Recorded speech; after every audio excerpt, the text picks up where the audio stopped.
Next, let's look at recording digitized audio. So I'm going to click this little plus button here, which is going to add a new track.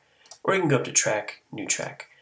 Either way you click it, you're going to be presented with that same page. What do you want to record? A MIDI instrument that we've done already, record a voice or something through a microphone, or record the drummer or the guitar or bass.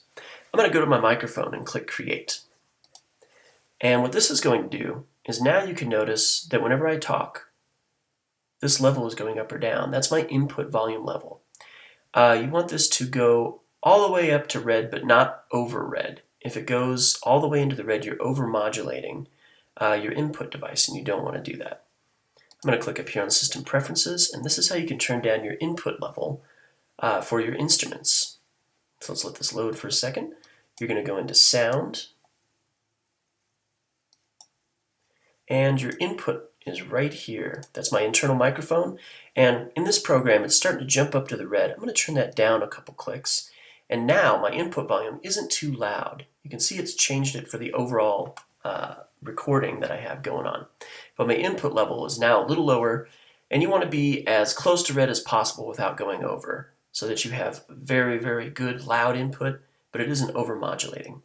Alright, so next what we're going to do is let's record a little something. I'm going to mute this, otherwise you're going to hear it again in the recording. And let's record anything at all. You can snap, you can clap, you can do spoken word, or you can sing. Doesn't matter. Let's try a little of all three.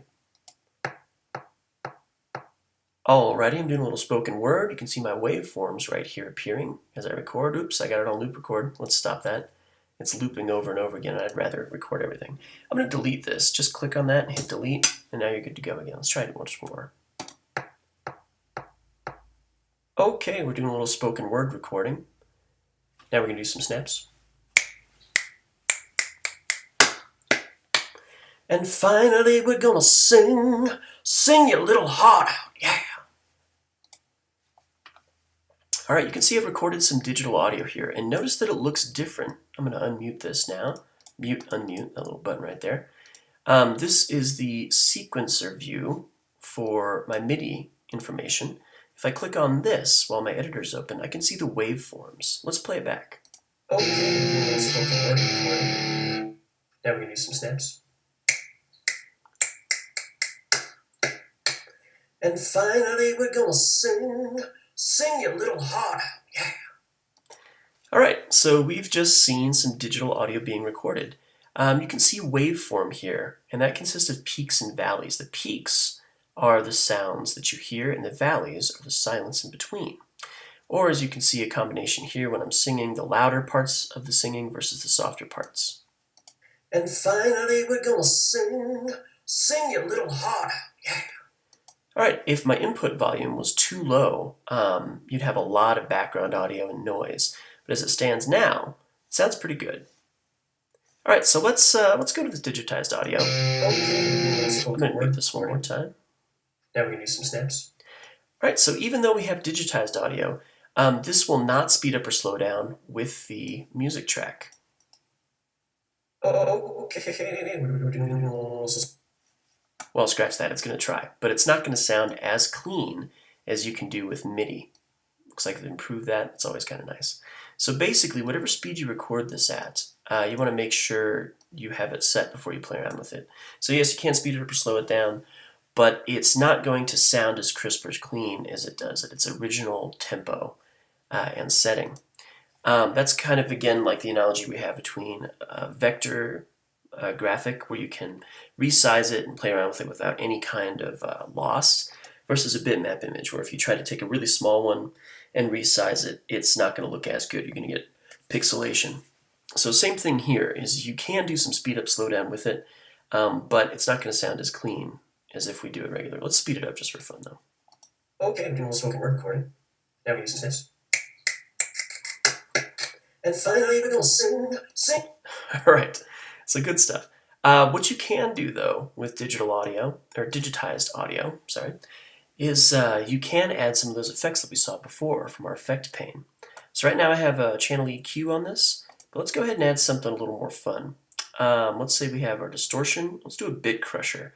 What a bit crusher does is just as its name implies. You can take something and play around with the resolution of it to make it 8-bit like Nintendo sounds or a little higher bit. Let's play with it and see what happens. I'm going to put my loop on, extend my loop out so that it encounters this whole thing, and let's play around with it. Okay, we're doing a little spoken word recording. Now we're going to use some snaps.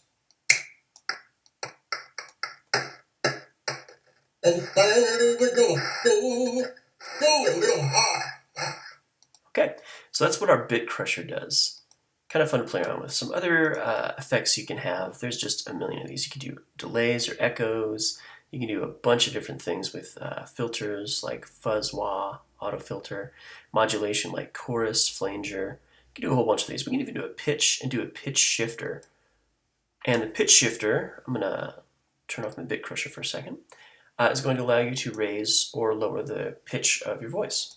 Okay, we're doing a little spoken word recording. Now we're going to use some snaps. And finally we're going to sing it really hard. All right. So what we're doing with this, again, is just taking the audio that's already been recorded and adding effects on top of it.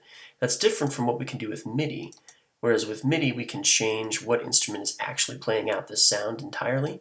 With digitized audio, it stays my voice and it stays my recording, but I can add extra effects on top of that, which is kind of nice. All right, so let's say the only part of this I want is this little section right here about singing. Okay, I'm going to turn this off. If I want to cut all the rest of this out, you can just go to the bottom left of this, drag it up, and now we've adjusted the head, so the starting point of this. And now I'm going to drag that one over, and this is the only section that's left. And finally we're going to sing it really hard. All right, great. So now we got some fun digitized audio and some MIDI. Let's unmute it and play them together.